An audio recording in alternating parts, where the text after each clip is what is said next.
6 ડિસેમ્બરે સવારે 4:30 વાગ્યાના અરસામાં ફરિયાદી Shri Williams James Pathare Chhath garden મુખ્ય દરવાજા પાસે પોતાના મોપેડ લઈને ઘરે જતા હતા. તે વખતે સ્પ્લેન્ડર મોટરસાયકલ ઉપર આવેલ બે અજાણ્યા ઈસમોએ ફરિયાદીને ડરાવી ધમકાવી રોકડા રૂપિયા 1,450 તથા ડોક્યુમેન્ટ સાથેની બેગની લૂંટ કરી નાસી ગયા હતા.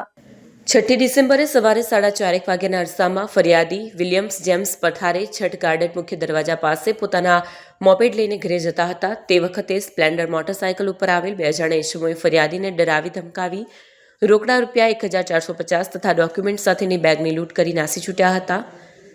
જે ગુનાના આરોપીઓને શોધી કાયદેસરની કાર્યવાહી કરવા અંગે પોલીસ કમિશનરે સૂચના આપી હતી, જેથી પોલીસ ઇન્સ્પેક્ટર આરજી ચુડાસમા તથા સેકન્ડ પોલીસ ઇન્સ્પેક્ટર કે.એ. ચૌહાણે આ લૂંટના ગુનાના આરોપીઓને શોધી કાઢવા માટે સર્વેલન્સ સ્ક્વોડના માણસોની અલગ અલગ ટીમો બનાવી હ્યુમન ઇન્ટેલિજન્સ તથા ટેકનિકલ સર્વેલન્સની મદદથી કામગીરીમાં જોડાયા હતા. તે દરમિયાન પોલીસ કોન્સ્ટેબલ નિકુલદાન ચેનદાન તથા પોલીસ કોન્સ્ટેબલ યશપાલસિંહ પ્રદ્યુમનસિંહને સંયુક્ત બાતમી હકીકત આધારે આરોપી સુમિત ઉર્ફે શુભમ રવિન્દ્ર પઠાડે, વિવેક ઉર્ફે કેવલ ઉર્ફે જેરી કમલેશ સોલંકીને ગુનામાં ઉપયોગમાં લીધેલ મોટરસાયકલ તથા લૂંટ કરેલ રૂપિયા પૈકીના 520 તથા બેગ, આરસી બુક તથા ઝડતીમાંથી મળેલ 2 મોબાઈલ ફોન સાથે ગણતરીના કલાકોમાં પકડી ગુના સબબ આગળની કાયદેસરની કાર્યવાહી હાથ ધરી છે.